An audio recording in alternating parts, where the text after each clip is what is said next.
Добрый день, уважаемые зрители. Поступили вопросы по поводу печи камин лигов. Как ли сильно греется пол под ним? И вообще, сколько нужно отступать расстояние от стены, чтобы был пожаробезопасный? Какой у меня сэндвич под полом и около стены? Ну, отвечаю на ваш вопрос. В общем, можем сейчас замерить. Вот сейчас печь находится в режиме номинальную, где-то 12-14 киловатт, то есть максимальная ее мощность. Вот. Замеряем. Отвечаю на следующий вопрос. Температура вот сейчас печи 340. Ну, это хорошая мощность. 362 вот есть. Вот максималка. 350. 318. Ну, в общем, максимально 362. 356.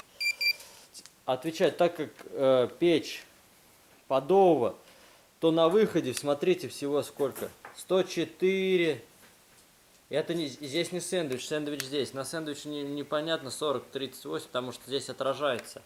Мы можем вот здесь вот 43, здесь уже 93, то есть вот переход.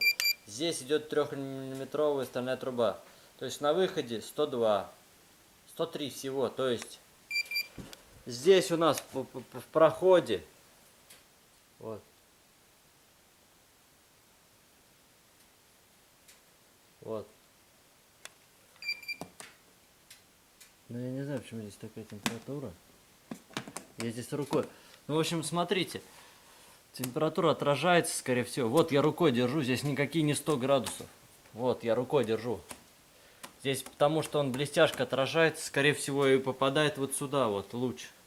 Вот сюда. И здесь отражается. Здесь температура, ну, градусов 30, может. Сэндвич, дымоход я держу рукой. Вот здесь уже горячей, да, здесь горячей. Ну, рука терпит. Здесь температура 360. Здесь рука терпит. Вот моя рука. Соответственно, проход в доме безопасен. Температура здесь и 30 градусов не нагревает. Здесь пожаробезопасно. Сколько накаляется данная стена? 38, 40 градусов. То есть камин подового горения в принципе не пожароопасен, так как дожиг газов происходит в самой печи и на выходе всего лишь вот 92 с этой стороны, с этой 102. То есть уже на выходе это колосниковые печи, у них температура дымовых газов и 300 градусов, и бывает до 100, 200, 300, бывает 400 достигает. Вот у них здесь проход надо делать очень хорошо, так как сама труба внутри очень раскаляется. Здесь такого нет. Далее. Температура под камином. Здесь смотрим температуру в самом 400 градусов, видите? То есть это температура стекла. Там внутри, естественно, 600 и так далее. И 1000 градусов возможно. То есть вот температура под камином.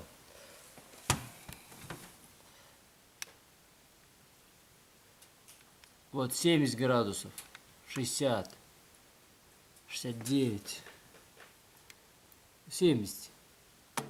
Пускай максимум 70, 67. Засовываю руку. Рука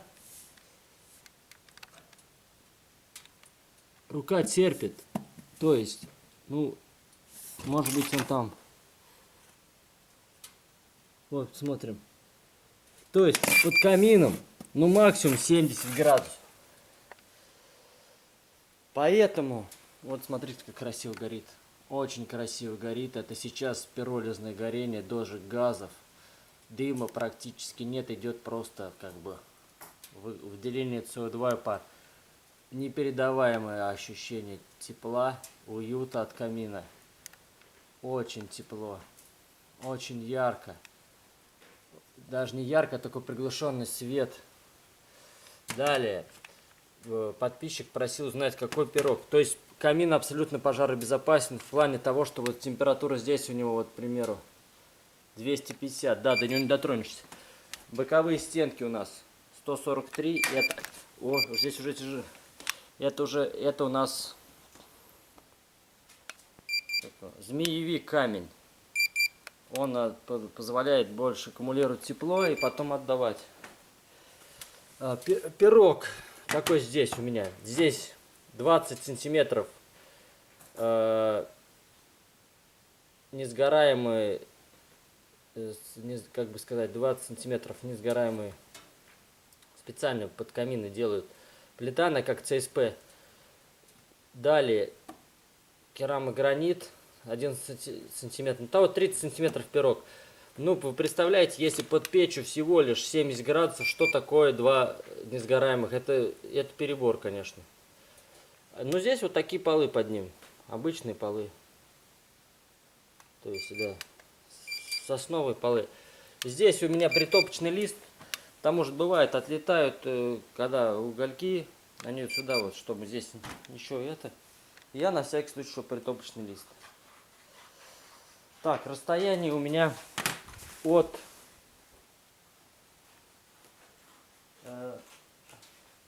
ну сколько здесь расстояние, я здесь не могу вам, ну приблизительно от стенки до здесь сантиметров вот, ну 30-40. Не могу, блин, у меня нет сейчас рулетки пока. Ну 40 сантиметров. И по пожаробезопасности, как он накаляется сзади. Смотрим. То есть 70 градусов. Тут уже, да, 128 внутри. Внутри там 163, 169. А здесь сзади 60, 50. Внизу там 78, вот. 57. Внизу вот здесь, смотрим здесь.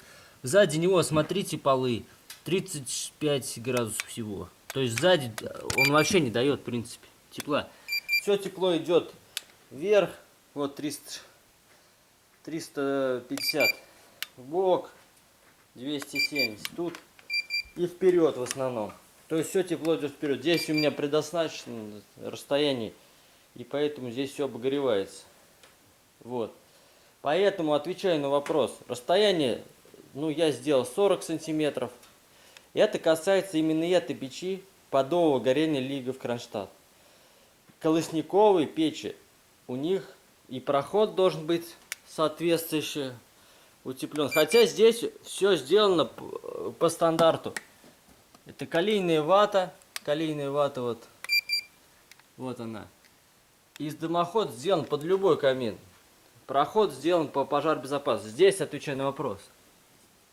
Здесь у меня один слой фанеры, 12-й, потом слой несгораемой плиты и стеклянная мозаика. Ну, вот она накаляется 45 градусов. Здесь вот жаропрочный, можно видеть. Прослойка вот она здесь. И на фанеру. Соответственно, какая здесь пожаробезопасность? Да колоссальная. То есть здесь температура максимум 43 градуса. Вот этой панели, вот. 45. Это камин на максимальном горении сейчас. 300. Ну, он бывает и 400. Здесь он максимальное горение. 380, 400, вот, да. Топлюсь, вот, смотрите, сухими березами или любыми другими сухими лиственных пород, либо и вот такими дубовыми обрезками камерной сушки после мебельного производства. Поэтому тепло от них колоссальное. Золы практически нет. Надеюсь, я ответил на вопросы ваши. То есть камин достаточно безопасен и все тепло, у него КПД высокое, все тепло остается в доме. На выходе в трубе всего лишь 106 градусов. А там и в конце и все 60. В самом верху я мерил 60-50 градусов температура на выходе. Вот думайте сами. Сэндвич-дымоход идет. Не обычный, не простой, а сэндвич. Вот как он здесь начался, там и продолжится. До скорой встречи, задавайте вопросы. Я еще сниму видео, как правильно закладывать этот камин, как правильно его разжигать, сколько дров нужно и как его топить по-правильному, чтобы как бы не было никаких нюансов, чтобы он не дымил, не коптил, чтобы полностью сгорали дрова. До скорой встречи. Это я сниму, сейчас он уже горит, это надо будет перед тем, как разожгу его, еще раз видео сниму.